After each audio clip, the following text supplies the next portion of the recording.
Saudi अरब में मुख्तलिफ companies ने अपने मुलाजमीन को 3 से 6 माह की रुखसत पर भेजना शुरू कर दिया। मक्का मुकर्रमा, जद्दा और मदीना मुनव्वरा में अक्सर कंपनीज ने अपना काम बंद कर दिया।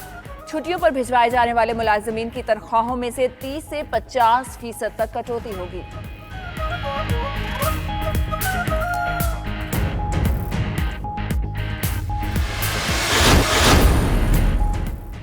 तानिया का भी पाकिस्तान की मदद का ऐलान। पहले मरहले में 26,70,000 पाउंड इमदाद दी जाएगी। रकम इंतहाई बीमार अफराद, तशखीसी निज़ाम और टेस्टिंग बेहतर बनाने पर खर्च होगी। हाई कमिश्नर क्रिस्टाइन टर्नर कहते हैं, मुश्किल वक्त में पाकिस्तान के साथ खड़े हैं।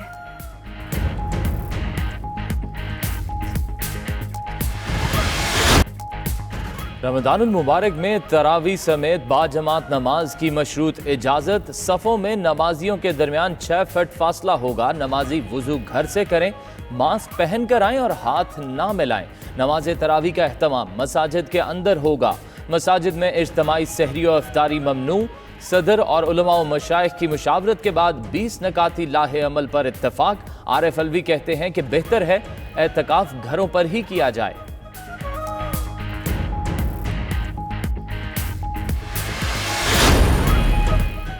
सिंध में मोटरसाइकिल की डबल सवारी पर मुकम्मल पाबंदी आयद। हर तरह की रियायत और इस्तिस्ना खत्म। खवातीन और बच्चे बिठाने की भी इजाज़त नहीं होगी। कराची पुलिस चीफ का कहना है, डबल सवारी पर मुकम्मल पाबंदी को यकीनी बनाएंगे। उधर बलूचिस्तान में नाक और मुंह ढांपे बगैर घरों से निकलने पर पाबंदी नोटिफिकेशन जारी कर दिया गया।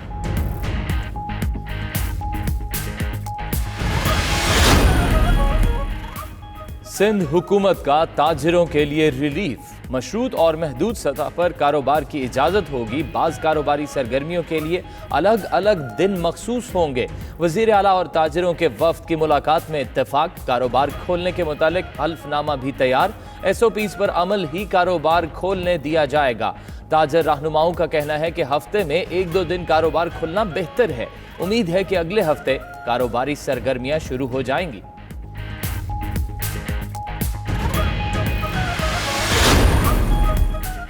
ताजिरों के बाद पब्लिक ट्रांसपोर्टर्स भी पाबंदी खत्म करवाने के लिए बेचैन। हुकूमत को 3 दिन का अल्टीमेटम दे दिया। पब्लिक ट्रांसपोर्टर्स की तंजीम के ओहदेदार अरशाद बुखारी का कहना है कि 3 दिन तक विफाकी और सूबाई हुकूमतों के फैसलों का इंतजार करेंगे।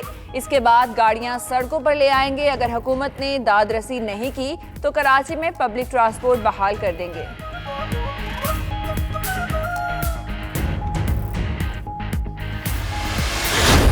वज़ीर आला सिंध का हाथ जोड़ना काम आया ना। वज़ीर आज़म की अपील। PTI और पीपल्स पार्टी के रहनुमा जुमलेबाजी से बाज ना आए। नफीसा शाह ने वफाक की हुक्मरान जमात को बाकरार दे दिया। प्रोग्राम 92@8 में गुफ्तगू करते हुए बोली, फैसल वावडा ने जवाबी हमला किया। पीपल्स पार्टी को सबसे बड़ी सियासी बीमारी करार दे दिया।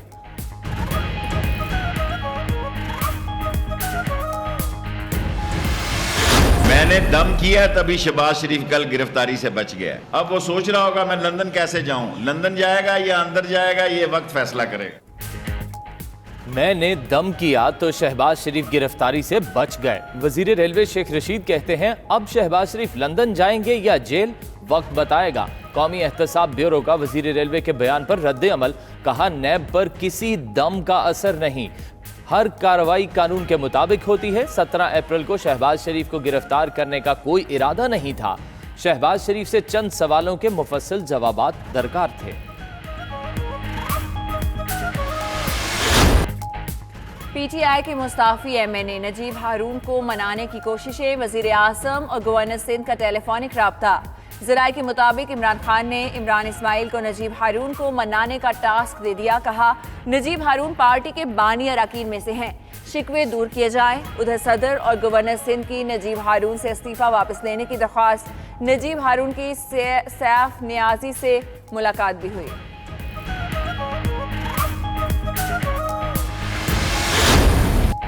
वुमेन्स चैंपियनशिप से मुतालिक ICC का दोहरा मयार। पॉइंट्स की गैर मुनसिफाना तकसीम पर चेयरमैन PCB का मायूसी का इजहार। भारत ने पाकिस्तान की मेजबानी से इनकार किया तो ICC ने तमाम पॉइंट्स पाकिस्तान को देने के बजाय यकसां तकसीम कर दिए।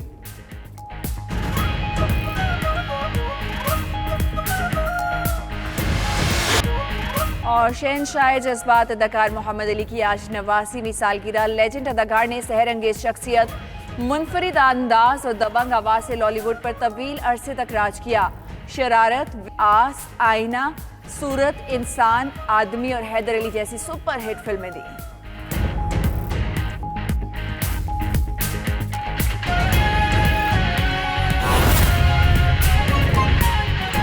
सारे गवर्नर्स का, सारे उलमा और मशाइख का जो आज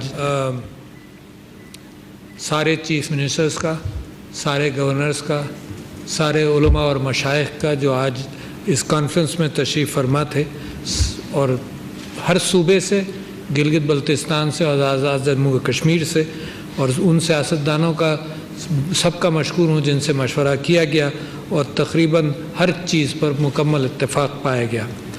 मैं उलमा इकराम और मशाइख का भी मशकूर हूँ। इसके साथ साथ हेल्थ एडवाइज़र का, मिनिस्टर ऑफ रिलीजियस अफेयर्स का, मिनिस्टर ऑफ इंटीरियर का और सारे जो काबिरीन चीफ सेक्रेटरीज़ ने हिस्सा लिया हर जगह पर।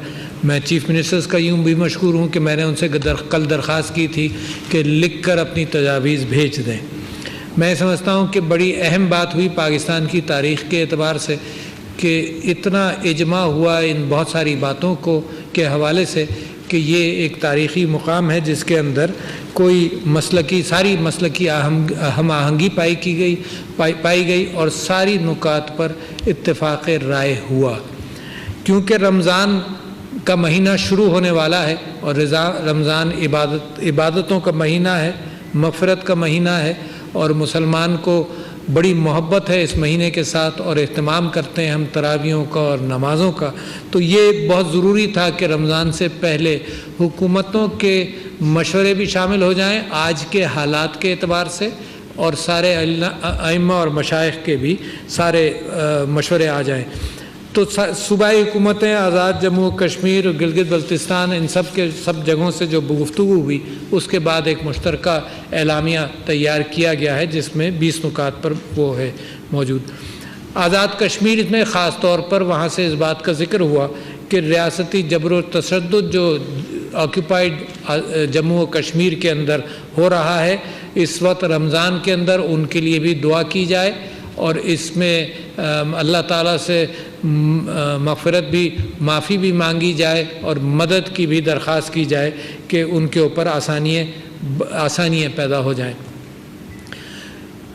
सदक़ात और खैरात का एहतमाम का ज़िक्र मैं अपने कई मरतबा कर चुका हूँ। मैं समझता हूँ कि ये जो मसाजिद और मदारिस में सदक़ात और खैरात का एहतमाम होता है रमज़ान के अंदर उसको जारी रखा जाए क्योंकि ये इंस्टीट्यूशन मुसलमानों का इन्हीं बुनियादों पर, मुसलमानों की अपनी कोऑपरेशन की बुनियाद पर सदक़ात, ज़कात और खैरात के हवाले से चलता है।